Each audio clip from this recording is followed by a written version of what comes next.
எல்லாருக்கும் வணக்கங்க. உங்கள் எல்லாரையும் 666 மந்த்ரா யூடியூப் சேனல் வாயிலாக மறுபடியும் சந்திக்கிறதுல எனக்கு ரொம்ப சந்தோஷம்.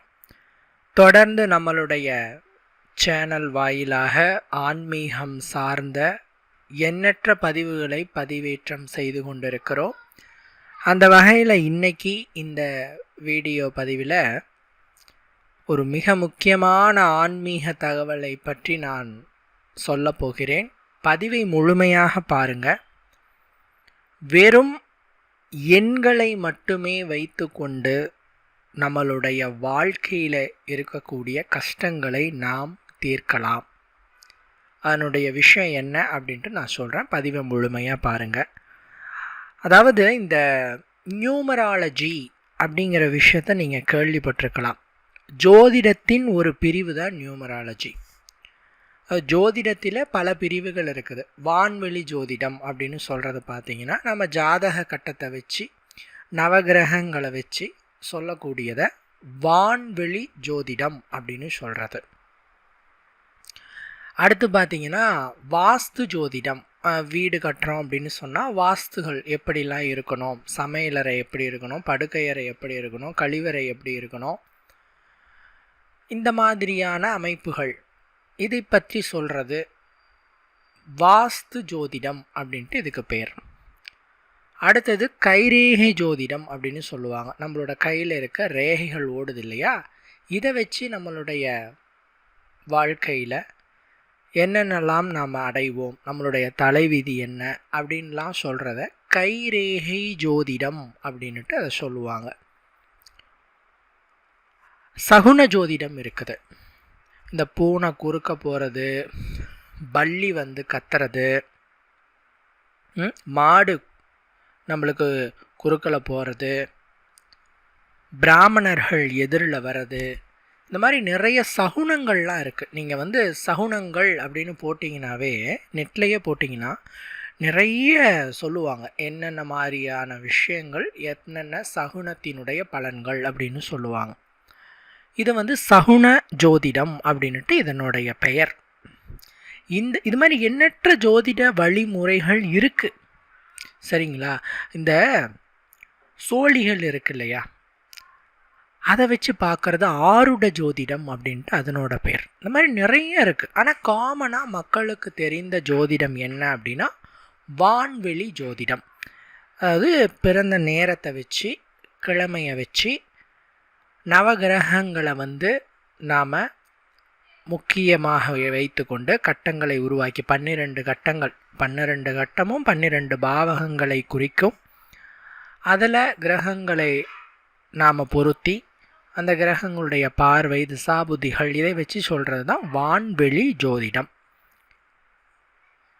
அதே நேரத்தில் இந்த ஜோதிட வகைகளில் மிக முக்கியமான ஒரு ஜோதிடம் இருக்குது. என்னென்னா எண் ஜோதிடம் அப்படிங்கிறது. கேள்விப்பட்டிருக்கலாம் எண் ஜோதிடத்தை பற்றி. எப்போ உங்களுக்கு இது தேவைப்படும் அப்படின்னா வண்டி வாங்கும்போது. நிறைய பேர் வண்டி வாங்கும்போது அந்த எண் ஜோதிடத்தை வந்து ரொம்ப முக்கியமாக பார்ப்பாங்க. நம்பர் பிளேட், கூட்டுத்தொகை என்ன வருது அப்படின்னு கேட்பாங்க. இது ஒன்றாச்சா. ரெண்டாவது வீடு வாங்கும்போது வீட்டு நம்பர், அதை வச்சு கூட இந்த எண் ஜோதிடத்தை சொல்கிறது உண்டு. நிறைய இருக்குது. எண் ஜோதிடத்தை வந்து நம்ம வாழ்க்கையில் நிறைய விஷயங்களுக்கு பயன்படுத்துவோம். குறிப்பாக அந்த வண்டி வாகனங்களுக்கு தான் நிறைய பயன்படுத்துகிறாங்க, சரிங்களா. அதனால் இந்த எண் ஜோதிடத்தை பற்றி முழுமையாக நீங்கள் தெரிஞ்சுக்கிட்டீங்க அப்படின்னா அதிசயங்களும் ஆச்சரியங்களும் உங்களை வந்து சேரும். அவ்வளவு விஷயங்கள் இந்த எண் ஜோதிடத்துக்குள்ளே இருக்குது. இதில் ஏஞ்சல் நம்பர்ஸ் அப்படின்ட்டு ஒரு வகை இருக்குது. என் ஜோதிடத்துக்குள்ளே ஏஞ்சல் நம்பர் அப்படின்னு ஒரு பிரிவு இருக்குது. அது என்னங்க ஏஞ்சல் நம்பர் அப்படின்னா, ஏஞ்சல்னால் உங்களுக்கு தெரியும் தேவதை அப்படின்னுட்டு. தேவதைனா என்ன சார் அப்படின்னா கேட்டதை கொடுக்குற ஒரு ஒரு ஒரு யக்ஷினி அப்படின்னு வச்சுக்கலாமே. நம்மளோட தமிழில் சொல்லணும்னா, ஃபாரினில் பார்த்தீங்கன்னா ஏஞ்சல்னு சொல்கிற தேவதை, தேவதூதர்கள் அப்படின்னு சொல்கிறது. இந்த தேவதை எண்கள் நிறைய இருக்குது. நியூமராலஜியில் ஏகப்பட்ட தேவதை எண்கள்லாம் இருக்குது. அதை நாம் பயன்படுத்தும் போது நம்மளுடைய அன்றாட வாழ்க்கையில் அன்றாட செயல்களுக்கு அந்த தேவதை எண்களை நாம் பயன்படுத்தும் பொழுது பலவிதமான அனுகூலங்களை நீங்கள் பெறலாம். ஃபாரினில் இது ரொம்ப ஃபேமஸ். வெளிநாடுகளில் ஏஞ்சல் நம்பர்ஸ் ரொம்ப தீர்க்கமாக நம்பி அதை பயன்படுத்தி பயனடைவாங்க. நம்ம இந்தியாவில் பார்த்திங்கன்னா இந்த நவகிரகங்களுடைய ஜோதிடம் தான் ரொம்ப ரொம்ப பரவலாக நம்பக்கூடிய செயல்படுத்தக்கூடிய ஒரு விஷயம். பட் இந்த ஏஞ்சல் நம்பர்ஸ் என்ன மாதிரியான விஷயங்களை ஏற்படுத்தும் அப்படின்னா, கடவுளையே வசியம் செய்யும் சக்தி எண்களுக்கு இருக்குது.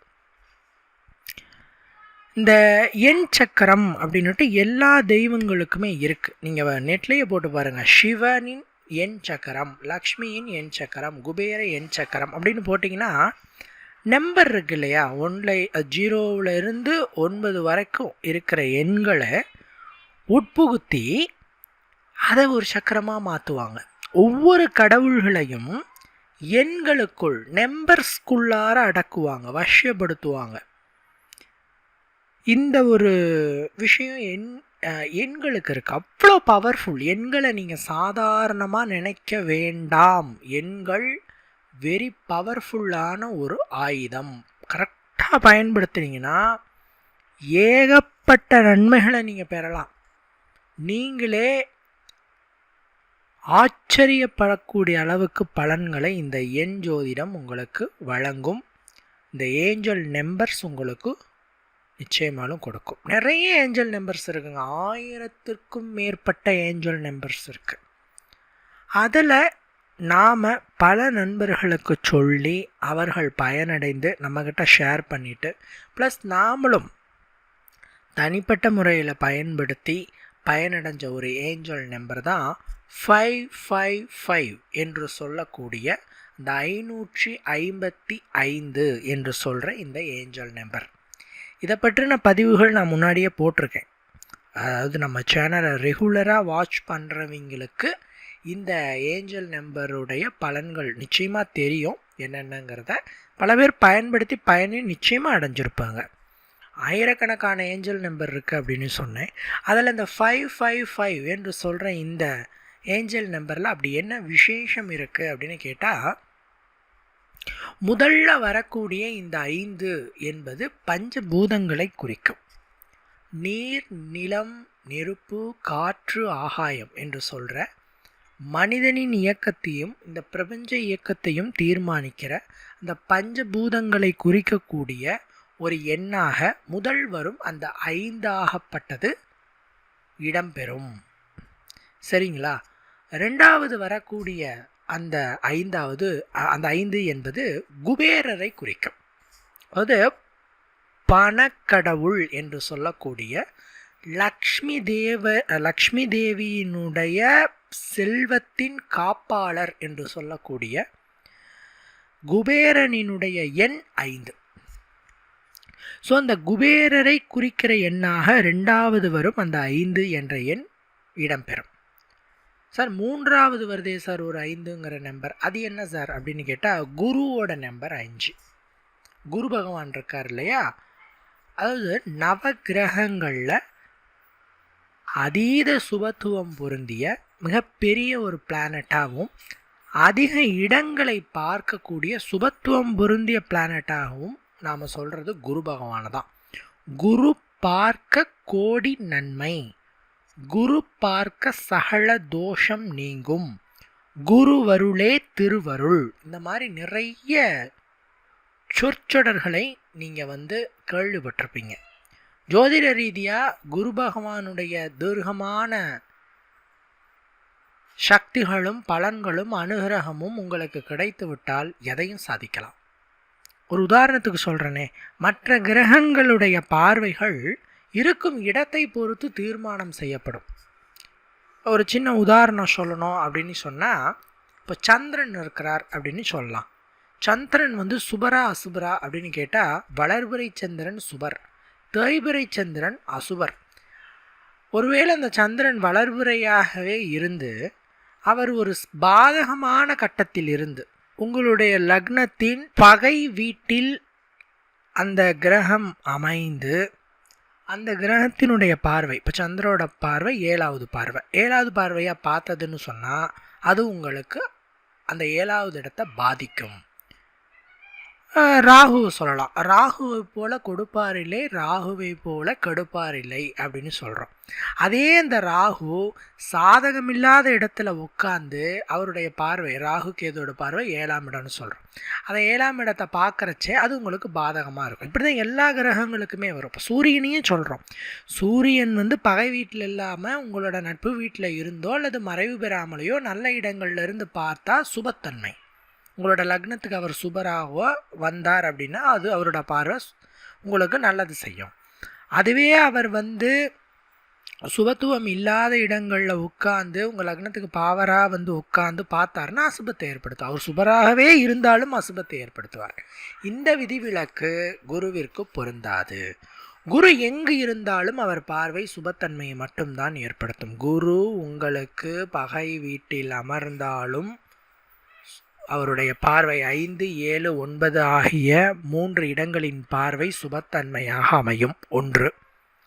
குரு முழுச நீஷமடைந்தாலும், மகரத்தில் குரு நீஷம், அவர் அங்கேயே உட்காந்து அவர் முழுசு நீஷம் அடைஞ்சிட்டா கூட அவருக்கு பார்வை பலம் இருக்குது. குரு பகவான் பார்த்தீங்கன்னா 8ங்கிறது கடுமையான மறைவு ஸ்தானம், அங்கே உட்காந்தா கூட அவர் மறைஞ்சாலும் அவர் பார்வை மறையாது.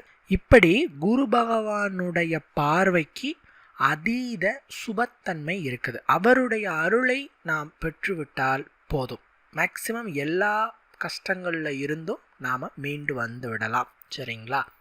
ஏன் இவ்வளோ லென்த்தாக சொல்கிறேன் இந்த குருவோடைய அந்த ஒரு பலன்களை பற்றி அப்படின்னு சொன்னால், இந்த ஏஞ்சல் நம்பர் உங்களுக்கு குருவோட அருளை கொடுக்க போகுது. குரு பகவானுடைய தீர்க்கமான அருளை உங்களுக்கு கொடுக்க போகிறது.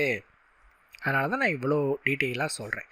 ஆக மொத்தத்தில் பஞ்சபூதங்களின் சக்தியையும் அதே மாதிரி குபேரரினுடைய அனுகிரகங்களையும் குருவின் திருவருளையும் சேர்த்து கொடுக்கும் இந்த நம்பர் தான் 555 என்று சொல்லக்கூடிய இந்த எண். சார், இந்த நம்பரை எப்படி பயன்படுத்தலாம்? நெக்ஸ்ட் அதுதானே சொல்லிட்டீங்க, இந்த நம்பருடைய சிறப்புகள் பலன்கள் எல்லாம் சொல்லிட்டீங்க, சந்தோஷம். இது எப்படி சார் பயன்படுத்தலாம் அப்படின்னு கேட்டால், இந்த நம்பரை நீங்கள் டெய்லி அட்லீஸ்ட் ஒரு 21 டைம்ஸ், அதாவது 21 முறை எழுத வேண்டும். ஒரு வெள்ளை ஷீட் எடுத்துக்கோங்க, A4 ஷீட்டாக இருந்தாலும் சரியே, நார்மலாக அன்ரூல்டு பேப்பராக இருந்தாலும் சரியே, சரிங்களா? அதில் நீங்கள் காலையில் எழுந்த உடனே குளிக்கணுங்கிறது கூட இல்லைங்க, நீங்கள் நார்மலாக பல் துளக்கிட்டு முகங்கை கால் அலம்பிட்டு நீங்கள் உட்காந்துட்டு ரொம்ப சிரத்தையோடு எழுதணும். அதாவது இது ஃபுல்லாக உங்களோட மைண்டோட சக்தியை தான் இங்கே வேலை செய்யும். இதில் மந்திரம் இல்லை, தந்திரம் இல்லை, யந்திரம் இல்லை, மூலிகை இல்லை, எதுவும் இல்லை. டோட்டலாக உங்களோட மைண்டுங்க, உங்களுடைய மனதின் சக்தியை பயன்படுத்தி நீங்கள் என்ன பண்ண போகிறீங்க? ஒரு வசீகர எண்ணை எழுத போகிறீங்க.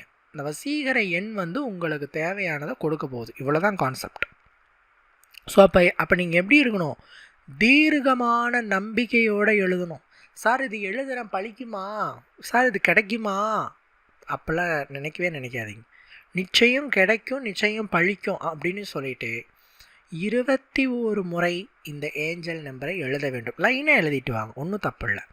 எழுதிட்டு அந்த ஷீட் அப்படியே நீங்கள் மடிச்சுட்டு நீங்கள் நோட்டுக்குள்ளே வச்சுக்கலாம், எங்கேயாவது வச்சுக்கலாம் அதே இடத்துல. அப்புறம் மறுநாள் காலை அதே ஷீட்டில் நீங்கள் எழுதலாம், விட்டதுலேருந்து எழுதலாம், ஒன்றும் பிரச்சனை இல்லை. இப்படித்தான் எழுதணும், இந்த மாதிரியான பேட்டர்னில் தான் எழுதணுங்கிறதெல்லாம் இல்லை.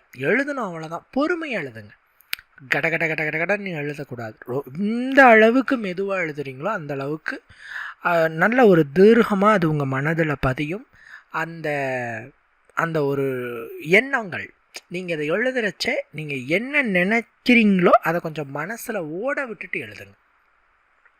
இப்போ உதாரணத்துக்கு வேலை கிடைக்கணும்னு எழுதுறீங்கன்னா நீங்கள் வேலைக்கு போகிற மாதிரியும் வேலையில் ஜாயின் பண்ணிக்கிற மாதிரியும் சந்தோஷமாக இருக்க மாதிரியும் வேலை கிடைக்கணுங்கிற ஒரு தீர்க்கமான ஒரு மனநிலையோடு நீங்கள் எழுதுங்க. சரிங்களா? எப்பயுமே பாசிட்டிவ் திங்கிங்கோட ஒரு விஷயத்த எழுதும் பொழுதும் இறைவனை நோக்கி வழிபாடு செய்யும் பொழுதும் அது உடனே பலிதமாகும். பல பேர் கடவுள்கிட்ட போயிட்டு சாமி கொடுக்கல, எனக்கு இப்படி ஆயிடுச்சு அப்படி ஆயிடுச்சுன்னு புலம்புறீங்க. அதாவது புலம்பி அழுவதற்கு ஒரு சக்தி வேணும், அதுதான் இறை சக்தி. அதில் நான் மாற்று கருத்து சொல்லலை. பட் ஒரு வேண்டுதல் இறைவனிடத்தில் வைக்கும்போது புலம்பாதீங்க. சுவாமி, நான் இப்போ ஒரு வீடு கட்டலான் இருக்கேன், அதுக்கான அனுகிரகத்தை நீ கண்டிப்பாக கொடுப்பன்னு தெரியும், கூடிய சீக்கிரம் கொடு, விரைவாக கொடு, நான் அந்த வீட்டில் சந்தோஷமாக இருக்கணும், என் குழந்தைங்களோட சேமமாக இருக்கணும் அப்படின்ட்டு பாசிட்டிவ் திங்கிங்கோட இறைவனிடத்தில் வேண்டுங்க. வேண்டுதல்கள் எப்பயுமே பாசிட்டிவாக தான் வேண்டணும். கல்யாணம் ஆகவே மாட்டேங்குதுங்க, கல்யாணம் நடக்குமா, எனக்கு கொஞ்சம் நடத்தி கொடு அப்படிலாம் வேண்டக்கூடாது. கல்யாணத்தை நல்லபடியாக நீ எனக்கு நடத்தி வை, நல்ல வாழ்க்கை துணையை ஏற்படுத்தி கொடு, நல்ல குழந்தை செல்வத்தை ஏற்படுத்தி கொடு, அவங்களுக்கு நல்ல அறிவை கொடு. இந்த மாதிரி நல்ல பாசிட்டிவாக நடக்குங்கிற எண்ணங்களோடு தான் உங்களுடைய இறை வழிபாடு எப்பயுமே இருக்கணுமே தவிர, எனக்கு இது கிடைக்குமா அப்படின்னு கொஸ்டின் மார்க்கோட ஒரு வேண்டுதல் வச்சிங்கன்னா அது ரொம்ப தாமதமாகும் கிடைக்கிறதுக்கு. சரிங்களா? அதனால் நீங்கள் இந்த ஏஞ்சல் நம்பரை எழுதும்போது நீங்கள் வேலை கிடைக்கணும் அப்படின்னா நீங்கள் வேலை கிடைச்சிருச்சுன்னே நீங்கள் நினச்சி எழுதுங்க. எனக்கு வேலை கண்டிப்பாக கிடைக்கும், அதில் சந்தோஷமாக நான் இருப்பேன், அதில் சேமமாக இருப்பேன், சௌபாகியமாக இருப்பேன் அப்படின்னு பாசிட்டிவாக அது கிடைச்ச மாதிரியே நினச்சிட்டு நீங்கள் எழுதி பாருங்கள், விரைவாக பலன் கிடைக்கும். இப்போ உங்களுக்கு கல்யாணம் ஆகலை அப்படின்னு சொன்னால் உங்களுக்கு கல்யாணம் ஆன மாதிரி எழுதுங்க. எனக்கு ஒரு நல்ல மனைவி நிச்சயமாக அமைவாங்க, அந்த நல்ல மனைவியை கொடுத்த பிரபஞ்சத்துக்கு நன்றி, அவங்களோட நான் சந்தோஷமாக இருப்பேன், அவங்க எனக்கு உறுதுணையாக இருப்பாங்க, என் வாழ்க்கை அவர்கள் மூலமாக முன்னேறும். இந்த மாதிரி பாசிட்டிவ் இது உங்களுக்கு புரியுதுன்னு நினைக்கிறேன் நான் என்ன சொல்ல வரேன்னு சொல்லிட்டு. நெகட்டிவான ஒரு மைண்டோட, நடக்குமாங்கிற மைண்டோட இதை எழுதாதீங்க, ஏஞ்சல் நம்பர்ஸை பயன்படுத்தாதீங்க. பாசிட்டிவ் திங்கிங்கோடு எழுதுங்க. சார் 21 முறை எழுத சொன்னீங்க, 21 முறை தான் எழுதணுமா? கொஞ்சம் அதிகமாக எழுதிட்டு என்ன சார் பண்ணலாம்? எத்தனை முறை வேணாலும் இதை எழுதலாம். 108 முறை, 1008 முறை, 10,008 முறை, எத்தனை முறை வேணாலும் எழுதலாம். இவ்வளவு டைமிங்னு நான் சொல்லலை. பட் ஒரு 21 டைம்ங்கிறது ஒரு ஸ்டார்டிங்காக இருக்கும். ஒரு மினிமம் 21 தாட்டி, மேக்சிமம் உங்களுடைய காலங்கள், நேரங்கள், வேலை விஷயங்கள் இதை பொறுத்து உங்களுக்கு டைம் எவ்வளோ இருக்கோ அதை வச்சு நீங்கள் எழுதுங்க. சரிங்களா? அடுத்த கேள்வி கேட்பீங்க, சார் இதை பெண்கள் பயன்படுத்தலாமா அப்படின்னு கேட்பீங்க. பெண்கள் ஆண்கள்னு பாகுபாடு இல்லாமல் எல்லாரும் பயன்படுத்தலாம். இது தீட்டு காலங்களில் எழுதக்கூடாதா அப்படிலாம் பெண்கள் கேட்பாங்க. அதெல்லாம் நீங்கள் யோசிக்கவே தேவையில்ல, தாராளமாக எழுதலாம். நாம் இதன் மூலமாக பிரபஞ்சத்தோட ஒரு சின்ன ஒரு கனெக்ஷனை ஏற்படுத்துகிறோம். ஸோ பிரபஞ்சத்தை தான் நம்ம கடவுளாக பார்க்குறோம். கடவுளாக யாரை பார்க்குறோம் சார் அப்படின்னா, பிரபஞ்சம் தான் கடவுள், இயற்கை தான் கடவுள். நமக்கு மேலே ஒரு சக்திங்கிறோம். நாம் அந்த சக்தியை என்ன பண்ணுறோம், சிவனாவோ விஷ்ணுவாவோ அல்லாவாவோ இயேசுவாவோ நாம் உருவகப்படுத்திக்கிட்டோம். பட் கடவுளுக்கு உருவங்கிறது கிடையாது. வள்ளலாரினுடைய கூற்றின்படி இறைவன் ஒருவனே, அவன் ஜோதி வடிவானவன், அவ்வளோதான். அவனுக்கு உருவலாம் கிடையாது. நாம் என்ன மாதிரி சிந்தனையோடு அவனை பார்க்குறோமோ அந்த தோற்றத்தில் அவன் காட்சி அளிப்பான். அவனை நீங்கள் முருகனாக பார்த்தா முருகனாக காட்சி அளிப்பான். அவனை நீங்கள் ஒரு பூனையாக பார்த்தீங்கன்னா பூனையாக காட்சி அளிப்பான். அவனை நீங்கள் ஒரு செடியாக பார்த்தீங்கன்னா அவன் ஒரு செடியாக காட்சி அளிப்பான். இப்படி எல்லா இடங்களிலும் இறைவன் வியாபித்து இருக்கிறான். நீங்கள் என்ன கண்ணோட்டத்தில் பார்க்குறீங்களோ அந்த கண்ணோட்டத்தில் இறைவன் உங்களுக்கு காட்சி அளிப்பார். அந்த மாதிரி ஒரு சிரதையோட மனநிலையோட இதை நீங்கள் எழுதுங்க. கட்டாயமாக உங்களுக்கு இதற்கான பலன் நிச்சயமாக கிடைக்கும், கை மேலே கிடைக்கும் அப்படிங்கிறதுல எந்த விதமான டவுட்டும் இல்லை. சார் எத்தனை நாளில் சார் கிடைக்கும்? சார் நான் நிறைய பேருக்கு சொல்லியிருக்கேன், 21 டேஸில் கிடச்சிருக்கு. இதை நான் சொன்ன நிறைய பேருக்கு 21 நாட்களில் பலன்கள் கிடச்சிருக்கு. என்கிட்ட அவங்க பர்சனலி ஃபோன் பண்ணி எனக்கு தேங்க்லாம் பண்ணியிருக்காங்க. நிறைய பேர்னு சொல்கிறத விட ஒரு 5 பேர் ஃபாரின்க்கெலாம் போயிருக்காங்க. இதை பயன்படுத்தி இதை எழுதி ஃபாரின்க்கெலாம் போயிருக்கிறாங்க. ஸோ தீர்க்கமான மனநிலையோடும் இறை சிந்தனையோடும் நீங்கள் இதை எழுதும் பொழுது உங்கள் விருப்பம் கட்டாயமாக நிறைவேறுங்கிறதுல ஐயமில்லை. எத்தனை முறை எழுதுறீங்க, எவ்வளவு காலம் எழுதுறீங்க அப்படிங்கிறது உங்களுடைய மன உறுதி காலநிலையை பொறுத்து. சரிங்களா? பட் முடிஞ்ச அளவுக்கு அதிகாலையில் எழுதுங்க. அதிகாலை 6 மணிக்குள்ளார எழுதிடுங்க. பிரம்ம முகூர்த்தத்தில் எழுதுறது சிறப்பு. அதிகாலை 3:30 மணியிலிருந்து 5 மணிக்குள் இந்த டைமில் எழுதுறது இன்னும் சிறப்பான பலன்களை பெற்றுத்தரும். ஏன்னா இதான் பிரம்ம முகூர்த்த நேரம் அப்படின்னு சொல்கிறது. இதை எழுதாதீங்க. ஏன்னா பிரபஞ்சத்தோடு நாம் கனெக்ட் பண்ணுற விஷயமா இது இருக்கிறதுனால நீங்கள் அசைவம் சாப்பிட்டுட்டீங்க அப்படின்னு சொன்னால் ஒரு டைம் குளிச்சுட்டு எழுதுங்க. சரிங்களா? அதுவே போதுமானது. கண்டிப்பாக இந்த வீடியோ உங்களுக்கு பயன் தரக்கூடிய வகையில் இருந்திருக்குன்னு நான் நம்புகிறேன். மற்றும் ஒரு வீடியோவில் உங்களை வந்து சந்திக்கிறேன். நன்றி, வணக்கம்.